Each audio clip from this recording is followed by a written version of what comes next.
Jamaicans are part of the Comantin group, and the Comantin forms a group in the account setting. But the Comantins are I would say, they are the stubborn group of the account community. They are very strong, they are very principled, they are warriors, and they are fighters. So the intentions of the Caucasians when they captured the Comantin was, when we capture this group of people, we cannot do anything to them, or we have to let them fight for us. So we have to take them to a place in Jamaica and train them for them to become our military base. But the people of Comantin, they will never agree to that. Because if they don't like you, you can't force them to like you. They are very, very stubborn. So when they got in there, they said to themselves, no, if that is your intention about us, we're never going to do so. But we are always going to fight our way and come back home. So the intentions of the Comantins in Jamaica was to fight and come back home.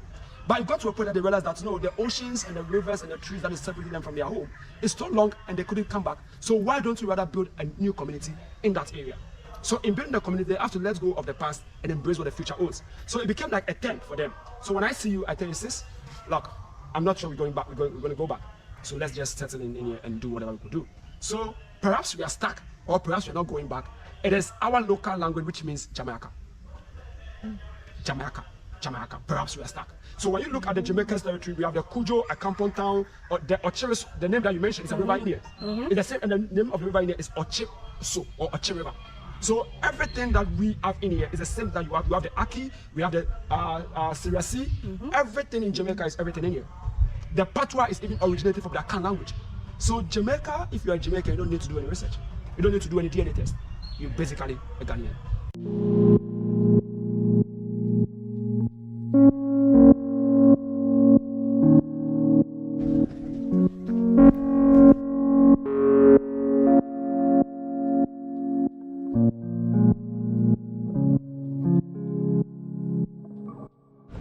Okay, let's go.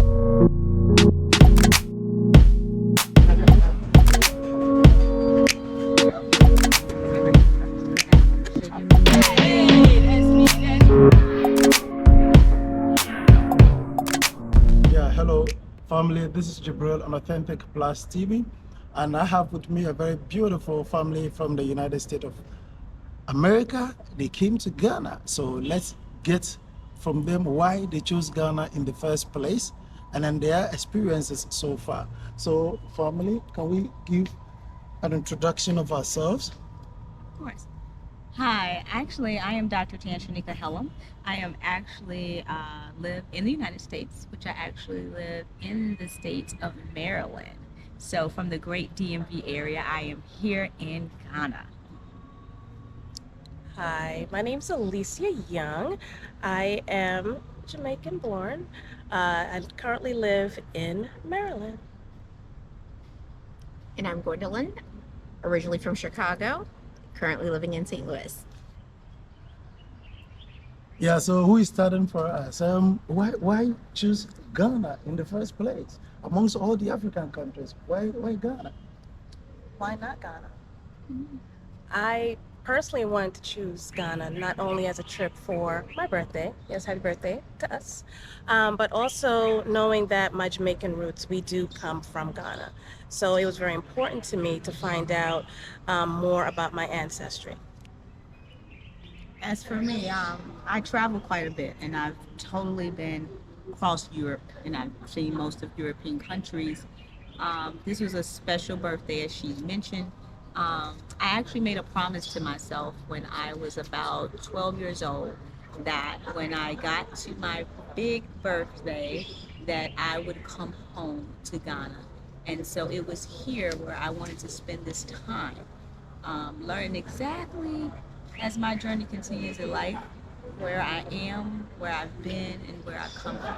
So it was important to me to be here to connect this history. So Gwen, why Ghana? I am here to celebrate their birthday as well. And this is the first trip to Africa, and I have been many places. And it won't be my last. We're already planning for 2026. Yes. Okay, all right. So now, what was the perception out there before you decided to come to Ghana? What was the perception out there like? And then when you got down here and started experiencing things for yourself, what is the difference? I think the difference is that I find that we all watch a lot of television, right? So we all get these things in our mind. We think it will be it. Yeah. And so thinking things are not as modernized, you know what I mean, in there. So with that being said, to come in to Ghana and to be able to see, to be able to see, okay, to be able to connect it and put all the images that were in my mind and see it for real life is what made it a complete difference for me. So even just from the arriving into the airport, right? It all starts from the airport ride, right? And arriving here. And that was amazing. And to be on a plane with nothing but brown people was amazing. Okay? And so I've never flown. That was, I mean, to just be, I've been all over the world, but it was like it was catered just for me. And then to have the welcoming and the smiles, just to hear, welcome home. I'm going to say that's what stuck more than anything. To start. Just to start. Just to start. Yeah. Just to start. So let me get you young Alicia.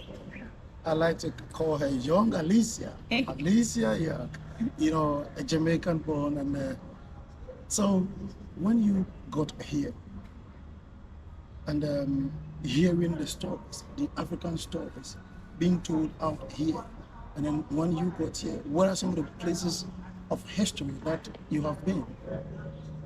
Well, we've definitely been to the slave river. That was very impactful for me, and doing the walk barefooted. It definitely meant a lot to me with that. And one of the biggest things that I realized, even from going to the castles and finding out more about our history, we're more alike than we are different. And that's one of the things that really was the theme, I think, throughout everything. And that perception can be very misleading, but also realizing that in order for us to move forward, we do need to know about the things that are behind us, but not to look behind.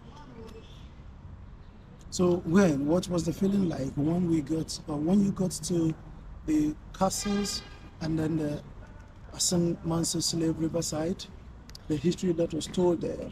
How was it like? How did you feel? We grew up in America and learning all the histories of the slave trade, but it was an absolute altogether different to experience it right there at the place, seeing the door of no return.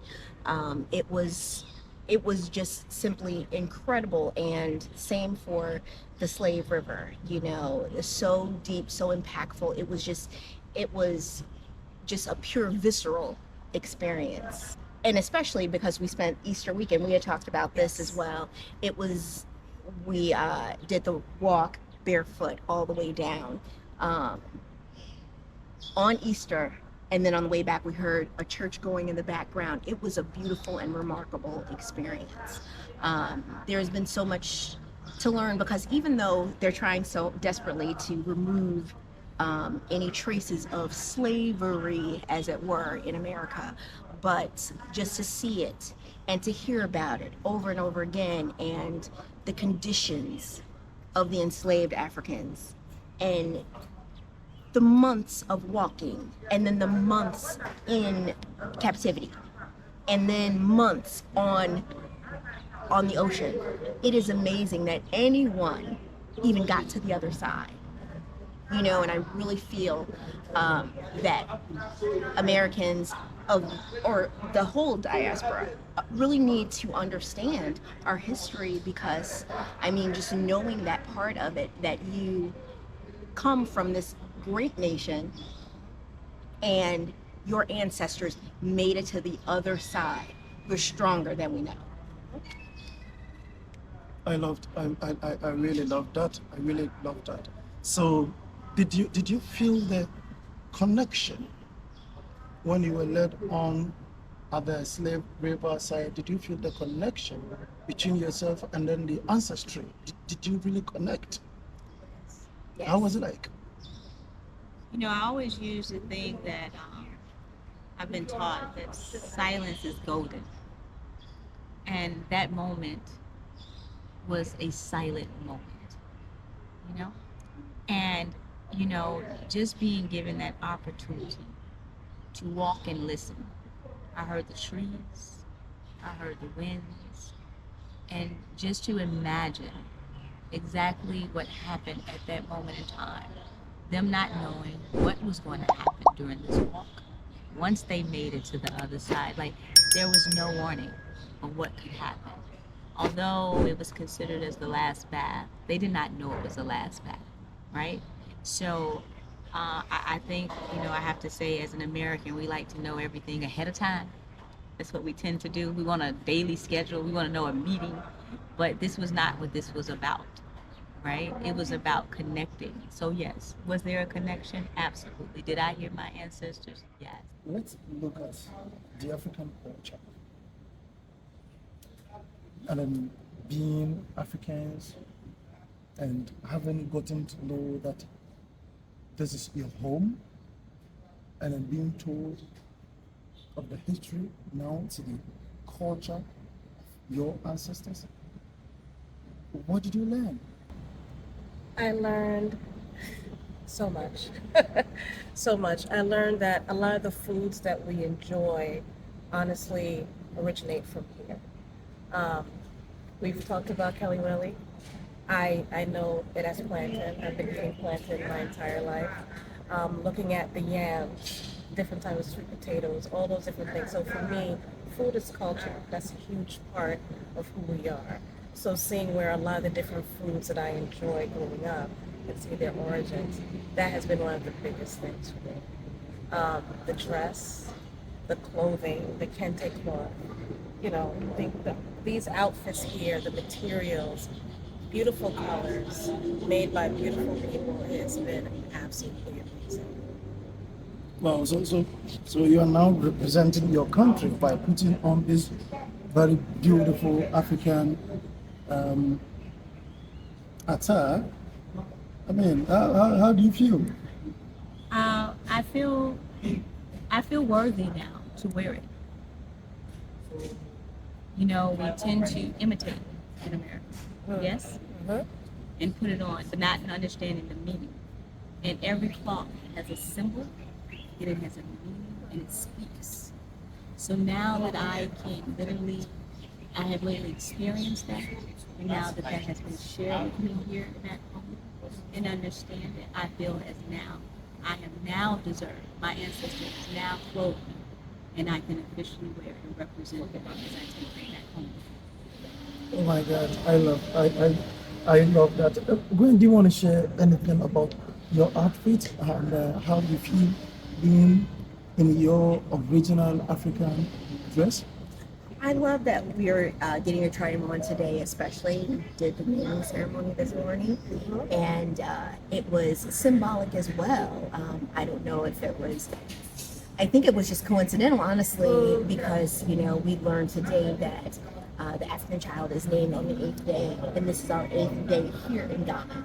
Wow. You know, so I thought that was amazing. And then to come back and try on our beautiful African garb is amazing. Everything connects. Everything connects. Everything.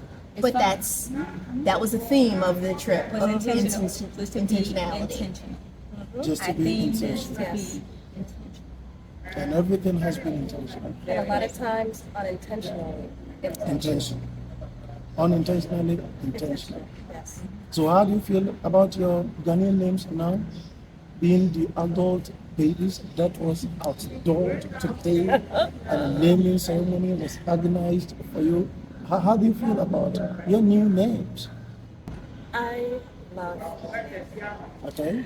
And talking with my mom a little earlier, and when I told her what my name is and what my name meant, and she smiled and she said, okay, not only does it really explain who you are, because you do shine bright, you are brilliant, she said it really just encompasses who you are. And then to then come back and be placed in the garb, I'm like, this just makes me feel powerful along with my name. So everything came full circle with the garb, the naming, today being the 8th day, everything came full circle. So Wow, isn't that beautiful? Can you tell us your name? Starting with when? Akuya. Akia Tim- Tube, Tube. Akuya Tube. which means Wednesday. Beauty. Wednesday beauty. Okay. And Akosua Sika, Akusia Sika. born on Sunday. Good. Gold. Okay. Mine is Nkusua. Yeah, I always have to. Yaira? Yaira. Nkusua Yaira, which I was born on a Sunday as well. Yeah, And which means blessing. yeah, Yaira means blessing. Blessing. Well, so what is your final word to your brothers and sisters in the diaspora about Ghana? Come. You deserve it. Exactly. If you Learn get a your chance, history. come. If you get a chance, come. Put aside those preconceived notions, and just come. Experience it for yourself. Because no matter what anyone else tells you, there's certain things that you just have to experience for yourself. So, come. Matter of fact, come on home. It took me to 50 years to get here, and I think the biggest thing is that my daughter is only 21 and she will be at 25. So if I can say something to my generation there that is after us, even us, you don't have to wait that long. I know we tend to do this monumentally for special occasions and things like that, but I need this to be a regular for you. I need you to crave this. I need you to want this. I need you to experience this. And you don't have to wait so long. And so you can connect the dots because you are our future. And the only way you're going to understand how to lead us as a people and as a Black people, African American, African, however, we're all the same, is you got to come and experience it for yourself. And I need that to happen now.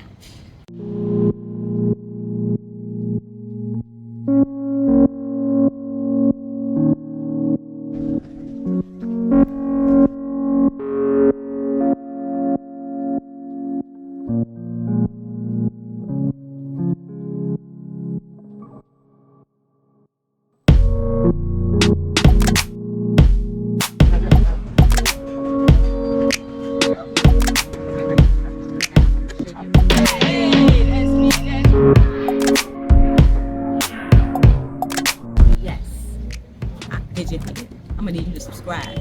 You know, down at the bottom where the little thing goes bloop, I need you to subscribe to click the link. Click the link. Authentic Plus TV. Plus TV. And it is here. You will see it for your own self and get the real answers. So, like, click, share, and subscribe to Authentic Plus TV.